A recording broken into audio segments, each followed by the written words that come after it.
All right, guys. So a little while ago, 4 figures got put on what's called the Watchlist. And those figures were Jakeem Thunder, Felix Faust, the Pin Pocket Tank, and the Goblin King. We're going to talk about those changes and how it's really going to affect the overall state of the game.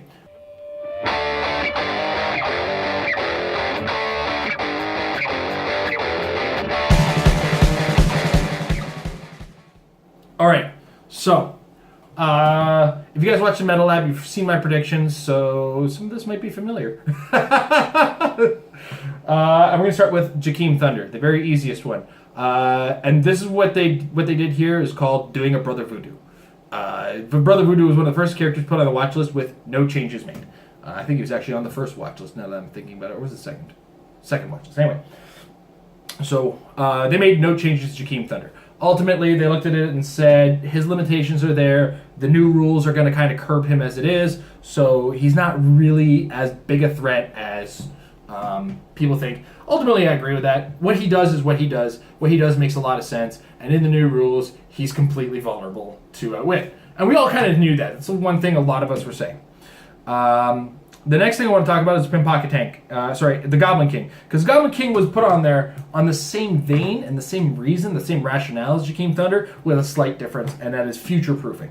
One of the big things about the Goblin King is he's got the 3-point values, 275, 175, 75.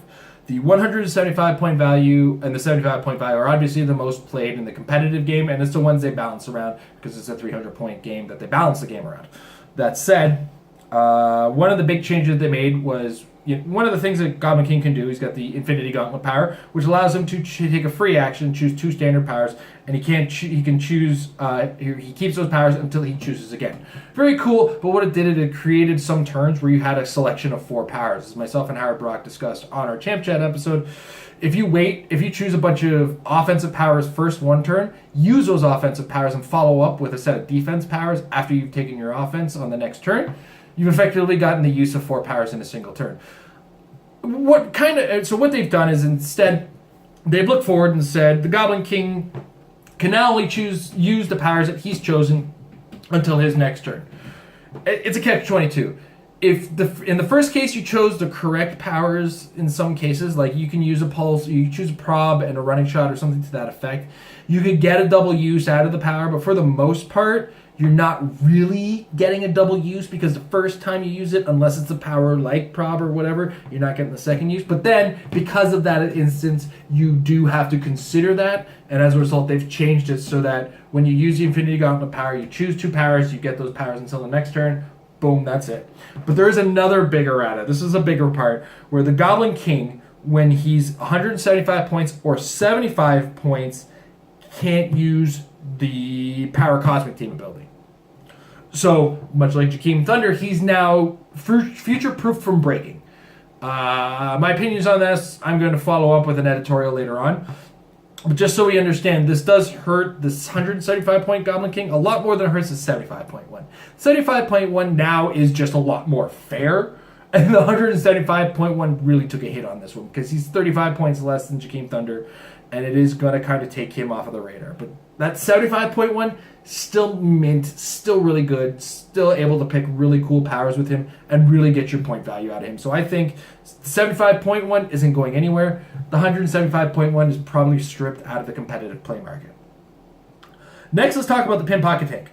Now, back when Pin Pocket Tank first came out, the idea was, or the way it worked was, you would have a Pin Pocket Tank beside a character. For those of you unfamiliar, you could choose to have a character adjacent to it making an attack, take -1 to its attack, pretty simple, and then make an attack against the opposing character. Should they hit that opposing character, in addition to the damage they would dealt, they would drop the Pin Pocket Tank on top of that character as a general rule, and then do 2 penetrating damage to all those characters, and then move them away from tank. This created a lot of issues in regard to timing. It was also very strong. I can't think of a single team at HeroClix World Championships that did not have one of these. And if it didn't, it was the rarity. Like, this was pretty close to 100% of teams using it, if not one player not using it. I think maybe Dustin Cedars' team didn't use it, but I might be wrong on that case. Either way, tanks were everywhere. And the reason for it is 8 points. It deals 2 penetrating damage to large groups of things. It doesn't touch it doesn't penalize your team in any way, shape, or form because technically the pocket version of the tank is a bystander, so it's playable on every single team, and it was basically required because you could take a range attack, take a close attack, do all your damage, and then to penetrating more to grouped up formations. What ends up happening now is when you use the ability of the Pin Pocket Tank, you do not do your normal damage anymore. You still -1 the attack. And now you just place the tank and then do the damage after the fact. So you place the tank on top of everybody, move them out of the way, and any characters placed or moved away from the tank take 2 damage, not penetrating damage. Now, is this completely out of the game? No. 8 points to do 2 damage to a group of things is still potentially very strong. The only problem with it is you do leave yourself exposed with the 50-point tank, so you do have to find a way to follow up with that tank.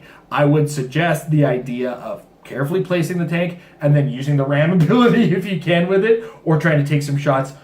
Do something with it because you need the extra out of that.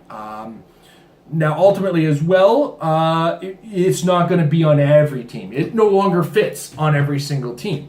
That's just a given. But the ability to displace certain formations can still go a long way. It is now a figure built for specific teams as opposed to every team. Does it devalue it a little on the secondary market? Absolutely. Is it unplayable? Absolutely not. Is it still competitive? A little bit still. It's not completely out of the game yet.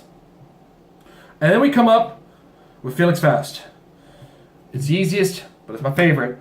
This is the first time they've ever done that, and they didn't use the word ban. They used the word early retirement, which I thought they would do. And it's true. Felix Faust himself, from the get-go, was poisonous for the game. And then he's less poisonous after a number of changes, but still poisonous in the fact that Felix Faust doesn't do anything, and his return for not doing anything, like, this is the pure min-max potential. You do nothing, you get everything. All you really have to do in this case is find some way to move him. Well, there's flying characters are able to carry him. We've created 100 characters nowadays that can move across the board in a single turn. Look at no further than PJ Boland's second place U.S. Nationals team for an example of what a Felix Faust can do on a team. His team's potential with a Felix Faust included with a Sam Wilson cap, along with the Goblin King, was just bonkers. Now, granted, the Felix Faust didn't always necessarily have to go off, but when it went off, and if it went off on you, you know this look. You know that look, where you've just lost a turn. And ultimately, it's a big oversight. He's left a big mark. He's done his damage. We're done with him, guys. So Felix Faust has been retired to Golden Age early. So he's not going to be legal for Modern Age play. So what does this mean overall for the metagame? It's hard to say. We're heading into we're in mid-July right now. Hammer of Thor? Mighty Thor. Mighty Thor is around the corner in August. Mighty Thor is supposed to be the set with the new starter, or the new rules. The new rules, of course, are going to be changing a lot of things. We have a good idea of what a lot of the rules changes are, but there still could be significantly more changes. It remains to be seen. What doesn't remain to be seen is that we know with the new Outwit rules, Jakeem Thunder is going to be manageable. Still not necessarily weak. And that's one thing we do have to get our heads wrapped around, right? So a Goblin King is now on his level, but 75-point Goblin King stays about the same level. You just have to be a little bit more careful with what he does. So that's it for the Watchlist rules changes and how they're going to affect competitive play. For the most part, Felix Faust is out of the question. You can now no longer have to plan for Felix Faust being on the board, which is good news. You now have to build more than a 292-point team, and we have. It remains to be seen how Jakeem Thunder and the Goblin King will affect the future of the game under the new rules, which we'll be covering in another episode, I'm sure, once they come out. In the meantime, guys, thank you guys very much for watching. Give some of these new changes a try. See what's going on with your teams with these changes. Maybe give them out a try with the new rules, because you need to get some practice ahead of time, because practice will make your team better.